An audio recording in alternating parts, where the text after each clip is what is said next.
think back to the very first time you ever played Minecraft. You probably spawned in a bright, blocky forest.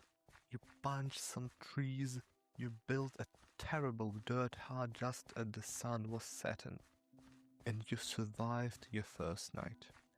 On the surface, Minecraft is marketed as the ultimate game of infinite creativity.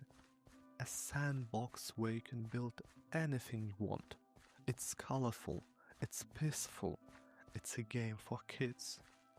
But if you played single player long enough, that colorful illusion starts to fade. You start to realize that this infinite, beautiful world is completely and utterly dead. And today, we need to talk about the unspoken psychological horror of the Minecraft single player. There is a strange phenomenon in this game. I call it the builder's paradox. When you start a survival world, you have a purpose. You need food, you need shelter, you need diamonds. You are distracted by survival. But eventually, you get good at your game. You build a massive house, you build automated farms, you build a giant castle with a dozen of empty bedrooms.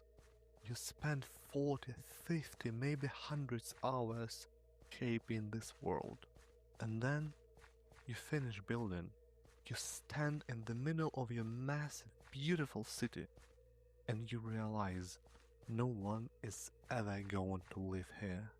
You build a multiplayer hub for a single-player world.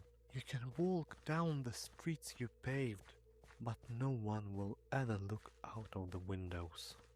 Sure, you can spawn some villagers, but let's be honest, they aren't people, they're just wandering lines of code. They don't care about what you built. The larger your base becomes, the more obvious your isolation gets. You control this universe, the size of the Neptune, and you're the only one living soul inside of it. And the games know this. In fact, it actively weaponized this feeling through its sound design. If you listen to a traditional video game music like Mario or Zelda, the music is there to motivate you. It tells you that you are the hero. But the soundtrack of Minecraft, created by the genius composer of C418, does the exact opposite. Listen to those chords. This isn't happy music. It's melancholic, it's deeply nostalgic. And more importantly, it plays completely randomly. You could be fighting for your life in a dark ravine or just watching the sun go down, and suddenly, a quiet, sad piano starts playing out of nowhere.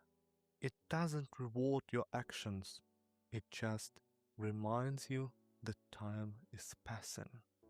And when the music stops, you are left with the silence of the caves.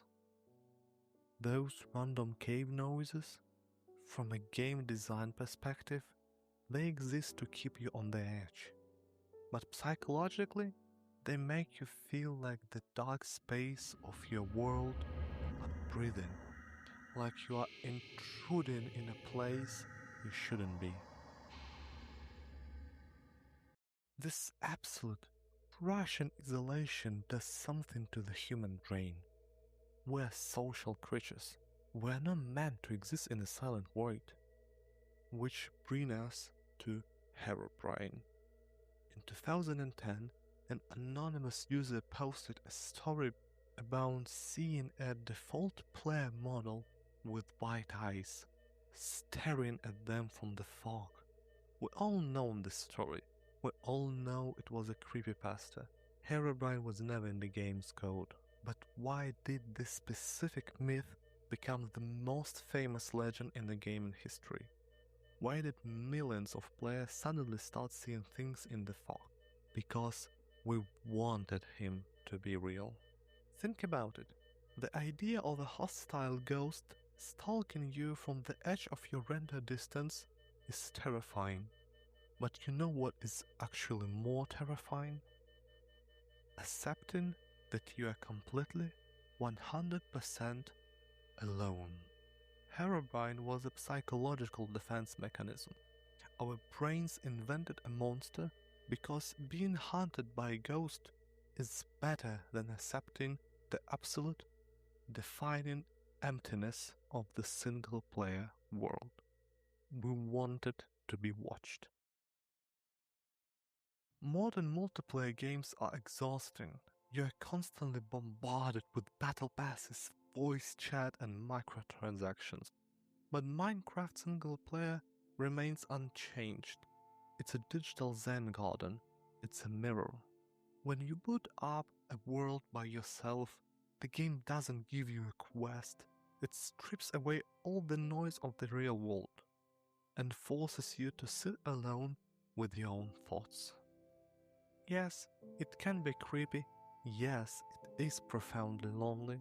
But maybe, in a world where we're constantly connected to the screen, a little bit of digital isolation is actually what we need. What was your loneliest moment in a video game? Let me know down in the comments. If you enjoyed the video, leave a like and subscribe. I'll see you in the next one.